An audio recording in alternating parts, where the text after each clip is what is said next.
We are going to be talking about certain breeds, in my opinion, would be phenomenal in protecting you, being loyal, and putting their life on the line for you if, God forbid, there is a fight or flight scenario that is very dangerous that you just have to face. It just presents itself in front of you.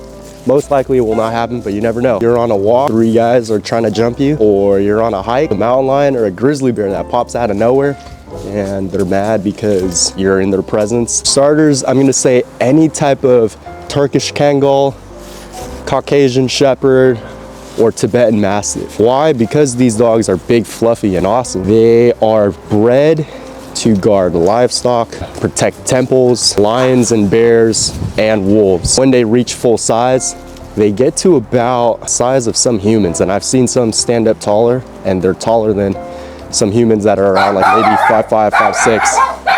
All right, there's some little neurotic dogs in the background, but that's not gonna ruin our parade, right, Larla? Again, those 3 breeds, they literally look like teddy bears in themselves.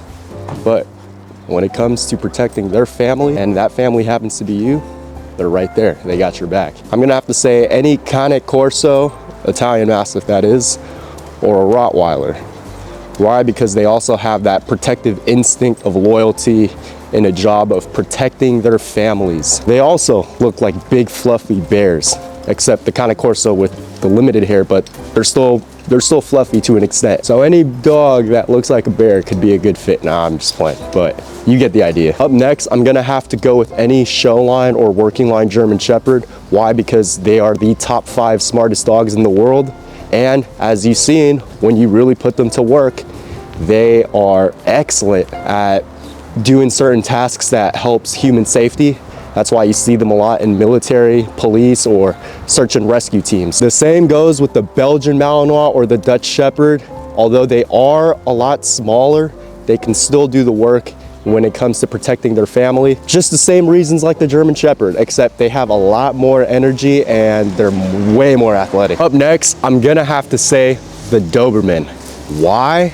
Because this is the only dog breed that was meant for human companionship and protection. At first, they were literally bred to follow tax collectors, collect money. Next up, any Boreboel or Presa Canario.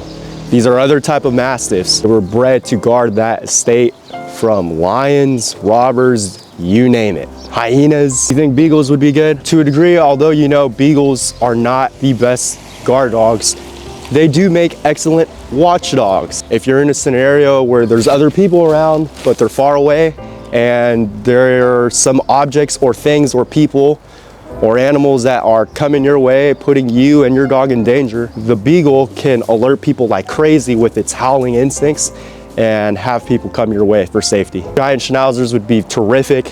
They were bred to guard livestock without even like serious training. It's just a natural instinct to put their family before them and just be a loyal companion to everybody. I think those ones would be ones that could protect you and your family and just be loyal to the very end if there's a scenario that puts you and your family in danger. Any of those breeds would be highly terrific. I always say every dog is great. There is no such thing as a bad breed, but we gotta just be willing to put in the right time and commitment in order to have that dog in a successful life, as well as putting us in a situation that helps us help the dog succeed with what it wants to achieve, as well as us. Much love.